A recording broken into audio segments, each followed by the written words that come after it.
Hey guys, welcome back to Reserved Investments. Full warning, Gym Fresh Sean is here with you today. Shower Fresh Sean, unfortunately, could not make it because I have been so busy. I am hoping to get a shower in after I do all these particular videos that I am behind on. So we're going to start off here with another segment in my 6,000 subscriber Q&A series. So we're going to jump right into the questions. And rest assured, this is by no means the finale to that particular series because we got a lot of questions to answer still in these particular videos. So first question, Sean, I was wondering if you think the market value for graded video games for the different generations, i.e. Nintendo, Super Nintendo, Nintendo 64, and GameCube will peak at roughly the same time or different times. Well, I pretty much draw a line in the sand after the Nintendo GameCube, and I pretty much put everything that came after the Nintendo GameCube as modern and everything that came before the Nintendo GameCube as vintage. So what I will tell you is when I analyze these markets, with few exceptions, most of these markets will peak at roughly the same time. Now, are we there yet? No. These markets are still in their infancy. These markets still have a long ways to go, in my opinion, but they will peak at some point in the future. Rest assured. I've said this before. The market for vintage video games, the market for graded video games is extremely speculative at present time. So is the market for Magic the Gathering. So is the market for Pokemon. So is the market for a lot of comic books, a lot of toys, and a lot of other pop culture collectibles. These markets are in no way established in most cases. So as a result, I predict that a lot of vintage video games will peak, with few exceptions, at roughly the same time. And I want to make that very clear. Now, there's always going to be those games that are highly sought after, whether they be the Nintendo World Championship game cartridges, or even the famous factory sealed, sticker sealed Super Mario Brothers game that keeps going up in value. But rest assured, when these markets peak, they will peak at roughly the same time. I don't see these markets operating individually of one another. Just like the market for comic books, superhero comic books, when they peak, they will peak at mostly, roughly, the same time. Now, you're always going to have exceptions in that market when we look at like an Action Comics 1 or a Detective Comics 27 or even a Batman issue 1, just due to how few copies of those books exist and how sought after they are. Obviously, that market is going to be much more stable than that of a market for giant size X-Men 1 or X-Men 94 or even Incredible Hulk 181. And for those of you that are ready to downvote this video with me stating that, just check the CGC census and see how many copies of Incredible Hulk 181 exist versus how many copies of Action Comics 1 or Batman 1 or Detective Comics 27 exist before you do that. Because rest assured, there are a ton of copies of those books out there. In order for those books to continue to go up in value, demand has to exponentially, continually increase. That's not going to happen over the long term on a regular, continual basis. It is impossible. And I know a lot of you guys love to argue with me about that. I am telling you, little Timmy, who is 10 years old right now, coming to age in the 2020s, is most likely not going to collect comic books 10, 20 years from now, even if he has the collector gene and he wants to collect something and he loves superheroes.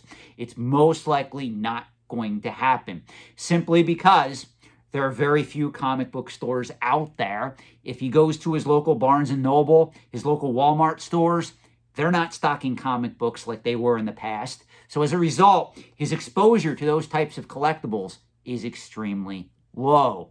Which brings me to another question that fits right in with this. Sean, what are the criteria for something to go from a speculative to an established collectible? Is it simply time, or does market cap and price stability also matter? What makes something go from speculative to established is simply that younger collectors that are coming into this market want to go after the same collectibles that previous generations went after. Now, this can be somewhat misleading, and it can also be dangerous, because a lot of you guys love to argue with me, well, Sean, Pokemon is one of the most successful, most financially feasible pop culture franchises out there at present time. So obviously, if a young collector who wants to come into this market and collect Pokemon, he's going to want to go after a first edition holofoil Charizard card that came out in 1998, 1999. And I have to tell you, you got to take a step back. There's no guarantee that that is going to happen. He may want to collect Pokemon video games. He may want to go after the cards from his era instead. So there are no guarantees that those items are going to maintain their value and their desirability going forward. Always remember this, guys. In order for a lot of these prices to increase, and it doesn't matter if we're talking about rare coins, comic books, video games, Pokemon cards, Magic the Gathering cards. For those of you that love to argue with me, Sean, in 10 to 20 years, these prices are going to be higher. I don't dispute that in some cases. But what I will tell you, what you got to understand then is demand has to exponentially, continually to go up over the long term for that to happen. Supply also has to stay the same for that to happen. If demand goes up, but supply goes up, meaning people find another cache of these cards somewhere and they're all in PSA 9, PSA 10, that can affect the market dramatically over the next few decades. That's why I warn you guys about graded video games. Right now, you're looking at these coveted items and you're going, well, how many people kept a factory sealed copy of Super Mario Bros. 3 or RC Pro-Am or Cobra Triangle or Final Fantasy? How many people kept those games factory sealed? Well, I can tell you firsthand, there's a lot of people out there that are not paying attention to the fact that graded video games are rising exponentially in price right now, and they do have those items in their collection. They just have yet to send them into grading. Making matters worse, Wada Games, top-tier grading company, is not putting out publicly viewable population reports where you can see exactly what they're grading and what grade at any given time and how many copies exist on the open market. This is creating a lot of problems in this market. Be very careful if you are betting heavily for a lot of these items to rise exponentially over the next 20 years. There are going to be some surprises, guys. I don't have a crystal ball. I can't see into the future. I was never big on tarot cards, so I can't help you there. But what I will tell you is, again, for a lot of these markets to keep going up, demand has to exponentially increase. When you are arguing that video games are going to continually go up and up, decade after decade, what you are trying to tell me is the younger generations that are buying Nintendo Switches in the year 2021 are going to all grow up and want to collect factory sealed video games for a system they never owned, meaning the Nintendo, the Super Nintendo, Nintendo 64, GameCube. And I'm here to tell you, that is not a realistic analysis as to how these markets work. So I just want to prepare you for that when these markets transition, it's not always good news. We saw it with Hummels. Hummels went from speculative to established. Hummels never went from established to mature or sophisticated like coins and currency did. Hummels died and fell by the wayside because younger collectors were looking at the value of Hummels going, I don't want to collect that. I have no interest in that. As a result, that market crashed and burned. So be very careful how you analyze a lot of these markets that are going from speculative to established. More videos on that are coming. Next question. Sean, do you think original non-English pop culture collectibles have investment potential in the future? I am a Pokemon and Yu-Gi-Oh collector, and I've always gone for the Japanese cards as they are the original versions. Some have unique artwork, and the print quality is better. Okay, I'm going to stop you right here because I hear this question a lot. It's just stated in other ways. What I will tell you is collecting is cultural. Right now, with the advent of third-party grading, with the advent of a lot of people trying to invest in pop culture collectibles, we are seeing Pokemon cards, Magic the Gathering, vintage video games, graded video games being pushed to new price levels. A lot of people across the proverbial pond, if you live in the United States, whether that pond is the Pacific Ocean or the other side of the world, when we talk about Europe, a lot of these people are wondering, why are American collectors paying so much for a supposedly first edition copy of The Legend of Zelda that originally premiered on the Famicom disk system in Japan? Why are American collectors paying a significant premium for the version that premiered on the Nintendo Entertainment System in 1987? That was not the official first version of the game. Well, the reason is these markets are cultural.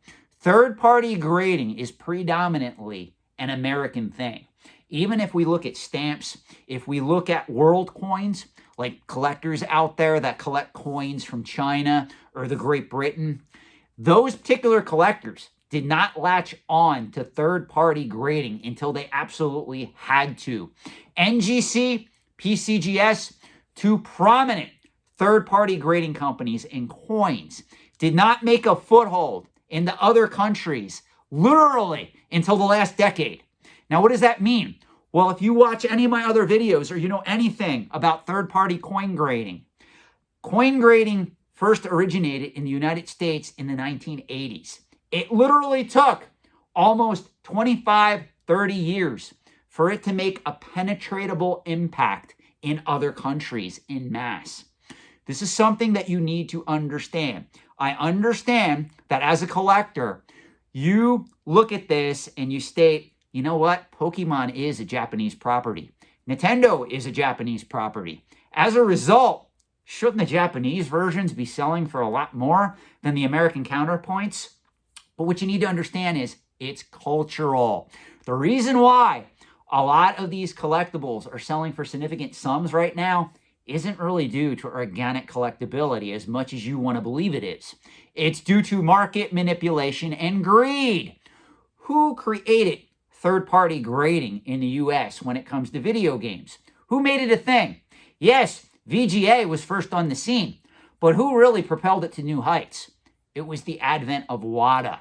Who propelled Pokemon card grading to become a thing? Hint, it was PSA.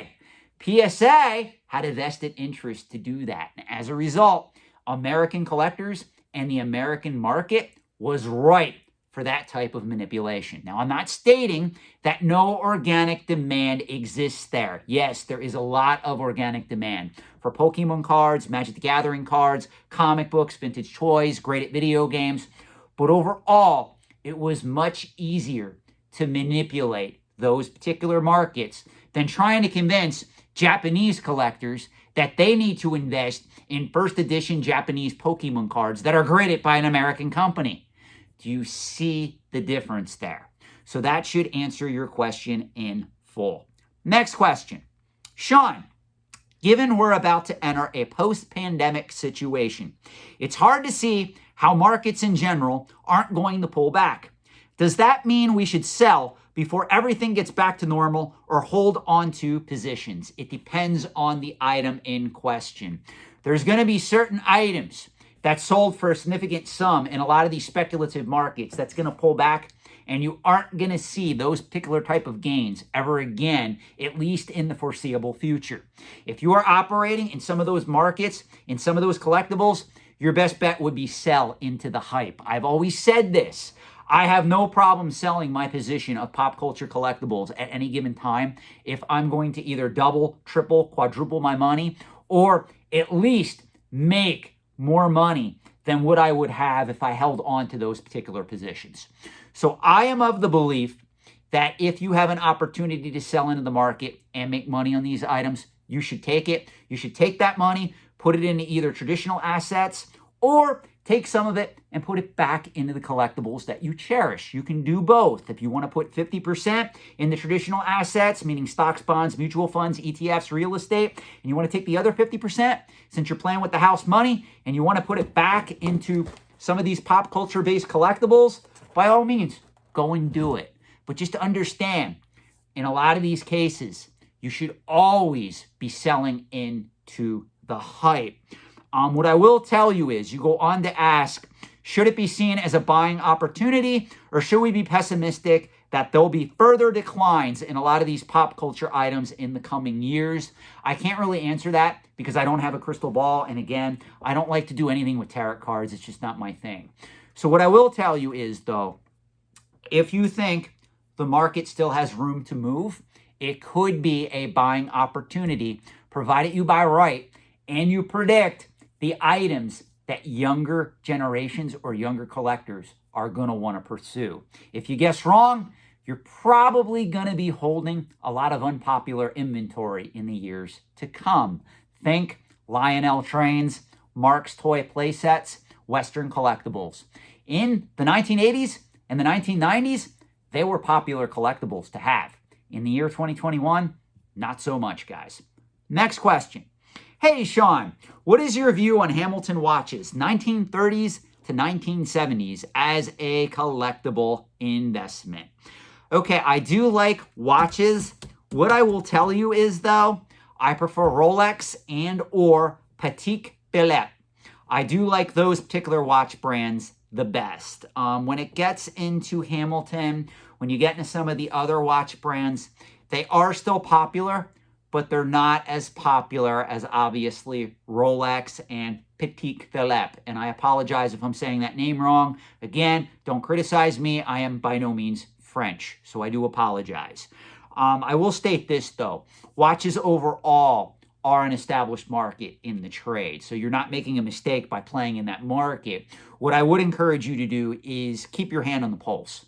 In other words, do a lot of market research on this particular market, because if you would desire to, if you could sell out of your collection of Hamilton watches and go after a Rolex, if that's something that you want to do, assuming you're not emotionally attached to these items, that would be something that I would recommend. Like, if you could trade this collection in for a vintage Rolex, and that would be something that you would want to collect going forward, that would be a much better investment, with few exceptions, in my opinion. Please don't hate me in the comment section below for giving you my honest opinion as a consultant in the trade. So I do apologize if that offends you, but I will tell you, Hamilton is never going to have the market penetration as a lot of these upper tier brands that I've already named. So let that be whatever it is.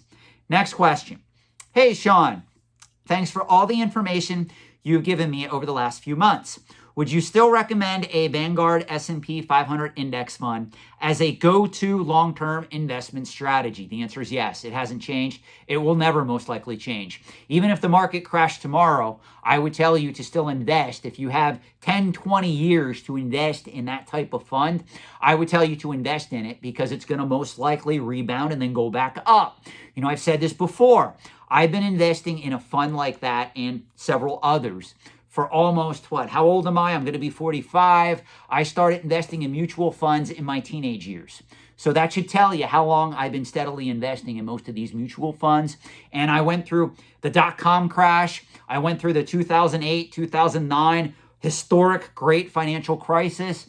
And as a result, in the year 2021, I'm sitting pretty, because an index fund usually bounces back when the overall economy and the overall stock market bounces back. That's key. Now, were there a couple of years there where if somebody wanted to criticize an S&P 500 index fund from like 2008 all the way up to like 2011, they would have been correct to do so? Yes, but if you were investing consistently through those years, you made a tremendous amount of gains when that market came roaring back in 2013, 2014, 2015, and beyond. So I will tell you, in my opinion, index funds or even actively managed mutual funds that are geared towards stocks and equities are the way to go, provided you have a long time horizon of investing, meaning preferably more than 10 years. So even if you're in your 50s, even in some cases, if you're in your 60s watching this video and you do want to put your money in that particular investment, as long as you understand the risks, especially if you're in your 60s, you're okay to invest if you have 10 years or more to go, in my opinion. Hope that helps. Next question.